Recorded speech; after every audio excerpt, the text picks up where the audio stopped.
하나님이 오늘 우리에게 주신 말씀은 사도행전 10장 34절에서 35절까지 두 절의 말씀입니다.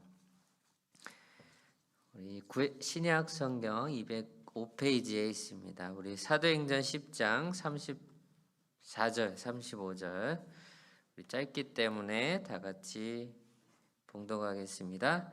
각 나라 베드로가 입을 열어 말하되 내가 참으로 하나님은 사람의 외모를 보지 아니하시고 각 나라 중 하나님을 경외하며 의를 행하는 사람은 다 받으신 줄을 깨달았도다. 아멘.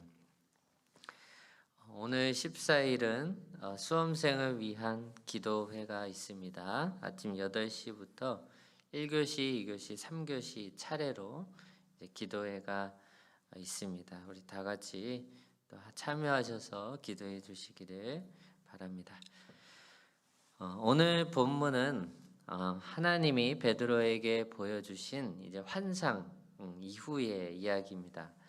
우리가 잘 알듯이 하늘에서 보따리가 이 욥바에서 기도하고 있는 베드로에게 내려왔습니다.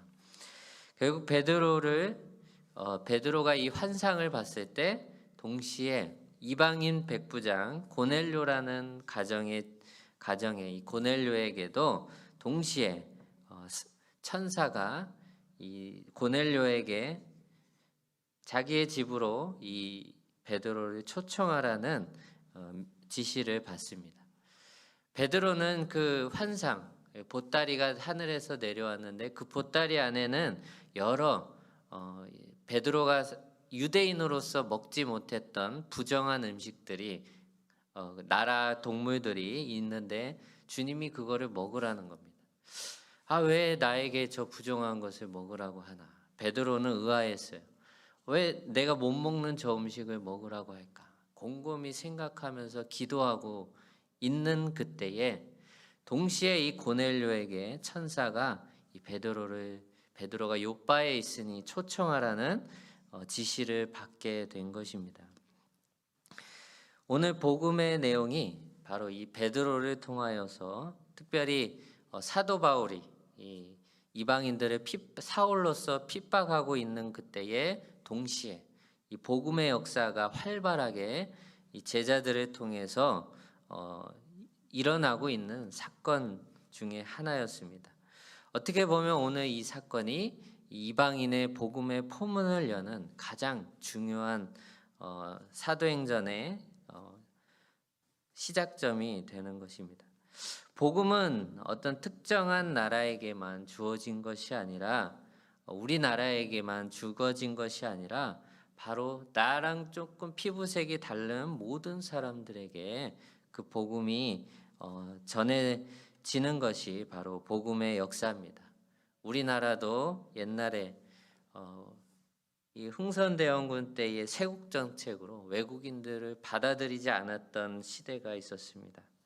근데 그때에도 참 역사적으로는 많은 사건들이 있었지만 결국은 그 1866년에 제네럴 쇼머노가 한국에 왔을 때 우리는 그것이 우리를 공격하는 것인 줄 알았는데 사실 그 함선에는 이 토마스 선교사가 이 성경을 잔뜩 실어 놓고 복음을 전할 준비를 하고 있었던 거죠. 그렇지만 그때 우리나라는 그 외국 문물들에 대한 경계심이 있었습니다. 고종 6년 때는 오페르트의 그 남영군묘를 도굴하는 사건이 벌어지면서 우리나라는 그 외국 문물들을 받아들이고 싶지 않았습니다. 그런데 하나님은 그 복음의 역사를 바로 이 복음 이방인 선교사를 통하여서 바로 그때 우리에게 주어진 것이죠. 오늘 성경 말씀에서도 하나님이 이 베드로를 이방인 선교의 포문을 여는 그 열쇠로 사용하십니다. 바요나 시보나 네가 나를 사랑하느냐? 네가 나를 사랑하느냐? 네가 나를 사랑하느냐? 내 양을 먹이라. 주님의 양은 어떤 특정한 대상이 아니라 모든 열방에게 열려진 하나님의 능력의 복음입니다. 특별히 베드로를 통하여서 이방인의 열쇠가 똑딱하고 활짝 열게 된 것입니다. 결국 피부색, 인종, 어떤 외모와 상관없이 복음이 전 세계에 전해지게 되는 시발점이 오늘 말씀입니다. 오늘 본문을 통하여서 하나님은 우리에게 십자가의 복음을 가지고 그 경계를 넘어가라고 말씀합니다. 하나님이 보내신 각 나라, 그 어떤 대상이라 할지라도, 우리 주변에 그 어떤 외국인들일지라도 바로 하나님의 복음이 그들에게 열려 있다는 것입니다. 특별히 베드로를 통해서 열어가시는 그 성령의 역사, 이방인들에게 포문을 열리는 그 열쇠를 우리가 볼 수 있기를 바랍니다. 특별히 오늘 복음의 사도가 된 이 베드로가 초청을 받아 그 유대 이방인 백부장에게 나아갑니다. 결국은 이 하나님의 은혜가 이렇게 멈춰져 있는 것이 아니라 활발하게 시작되는 계기가 된 거죠. 다양한 문화, 나랑 좀 성격이 다른 사람, 어떠한 대상 또 장애가 되지 않고 복음은 전해져야 합니다. 왜냐하면 그 복된 소식은 우리를 모든 죄에서 자유케 하고 십자가 안에서 우리를 구원하는 능력의 메시지이기 때문입니다. 나도 한때는 누군가에게 이방인이었지만 누군가가 전해준 그 이방인의 선교가 바로 우리에게 복음의 역사로 지금 우리 안에 역사되고 있는 거죠. 사실 이번 지난주에 청년들과 함께 이 광주 호신대를 들렸습니다. 그곳에서는 많은 이방인 선교사들이 묻혀 있습니다. 대표적인 사람이 바로 유진배 선교사인데, 특별히 목사로서 우리 대한민국에 들어와서 전남권을 맡아서 사역했던 인물입니다. 첫째 사위가 인돈이라는 사람인데, 지금의 대전 대학 그리고 한남대를 이제 전신인 그 대학을 지었던 인물이죠. 선교사들은 우리나라에 와서 낯선 한국에 와서 한국어를 배우며 그리고 다양한 교육 그리고 문화 그리고 복음을 우리에게 전해 주었습니다. 그리고 셋째 아들 인휴, 셋째 아들 인휴라는 사람이 있는데, 이 인휴라는 사람은 복음을 전하다가 이렇게 교통사고를 당했는데, 이 교통사고를 당하고 빨리 병원에 가야 되는데 그때 당시에 우리나라가 이 앰뷸런스가 없어가지고 그분이 교통사고로 돌아가시게 됩니다. 그분이 순천에서 사역을 했는데 그분의 아들이 바로 오늘날 세브란스의 원장인 인요한이라는 분입니다. 우리나라의 그 어비슨이라는 선교사가 미국에 건너가서 한국에 병원이 필요하다, 이 선교, 이방인 선교 복음, 우리 한국에 복음이 열렸다고 증언하면서 그때 세브란스라는 사람이 자신의 재정을 후원하여서 우리나라에 지원한 것이 바로 오늘의 제중원 그리고 세브란스가 되지 않습니까? 또 이 호남 지역에는 많은 선교사님들이 한국을 위해서 이름도 없이 빛도 없이 선교하다가 돌아가셨습니다. 게다가 어린 아이들도 부모를 따라서 왔는데 어린 아이 때 우리나라의 풍토병에 의해서 이렇게 빨리 죽은 어린 아이도 이 호신대 위에 무덤에 묻혀 있습니다. 그들은 죽은 것 같지만 죽은 것이 아니라 살아서 그들이 했던 그 복음의 사랑의 역사가 오늘날 우리에게도 전해지고 있는 것이죠. 또한 군선교를 통해서도 하나님의 사랑이 전해지고 있는 우리 대한민국을 보면 너무나도 기쁜 것입니다. 바로 하나님의 역사가 우리 가운데, 우리 주변에 있는 또 다른 이웃은 없는가? 그 복음을 전해줘야 될 이방인들은 없는가? 저는 이제 최근에 이제 아내가 스리랑카 이제 쓰레기를 버리러 집 앞에 나갔다가 이 스리랑카인을 만났습니다. 근데 아내가 나중에 그 소식을 저에게 전해줬는데, 그때 그 가정이 저희 가정을 초대해 주셔가지고 그 가정에 이제 들어가서 함께 이렇게 식사를 먹는데 우리나라는 이렇게 젓가락으로 음식을 먹는데 그 사람들은 이렇게 손으로 이렇게 먹더라고. 그리고 음식을 먹는 동안에 그 사람들의 문화는 어 우리가 뭐 밥을 먹는 동안 손님들 대접하는 동안 먹지 않고 옆에서 이렇게 앉아서 함께 대화를 해주더라고요. 이 다양한 문화권의 사람, 바로 이것을 만나게 해주신 하나님의 뜻은 무엇일까? 나중에 그 가정들을 면밀히 살펴보니까 이 낯선 땅에 한국에 와서 남자는 이제 하산더라는 이름을 가진 청년인데 13년 동안이나 한국에서 살았다고 합니다.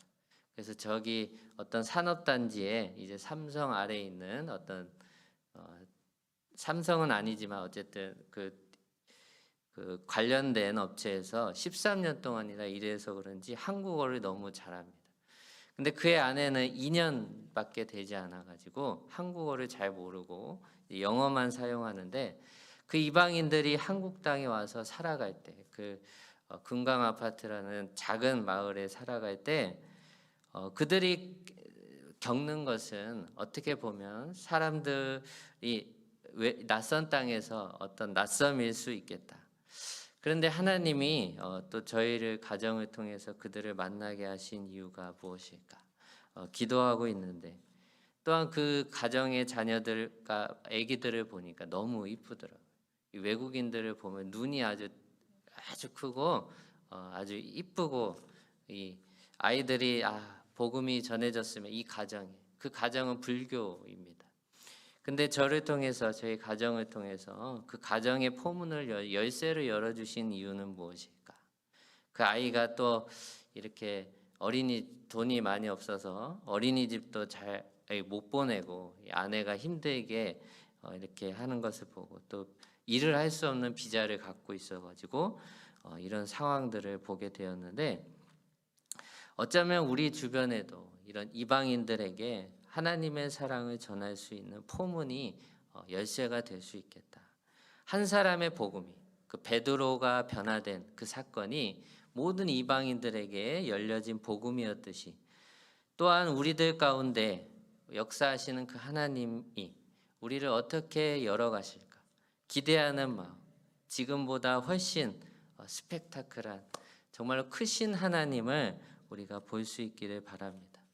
베드로를 통해 열어가신 그 복음의 역사가 오늘 우리를 통해서도 작은 단추로서 우리가 서 있는 곳에서 작게 열어가시고 있는 것은 아닌가.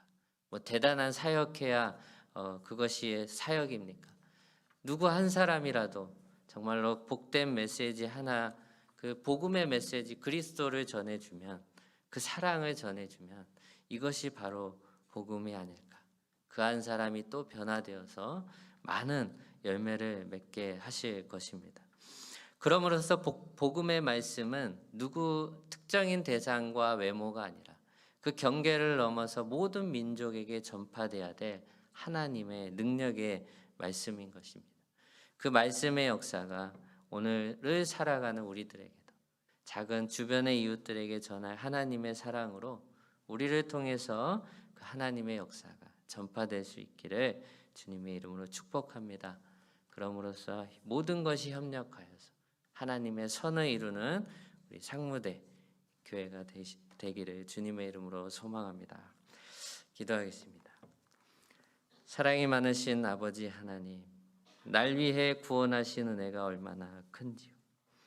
그 은혜에 감사하는 마음으로 오늘 하루도 기쁨으로 주님의 바라보시는 영혼들을 향하여서 우리의 눈과 마음을 열어 주시옵소서.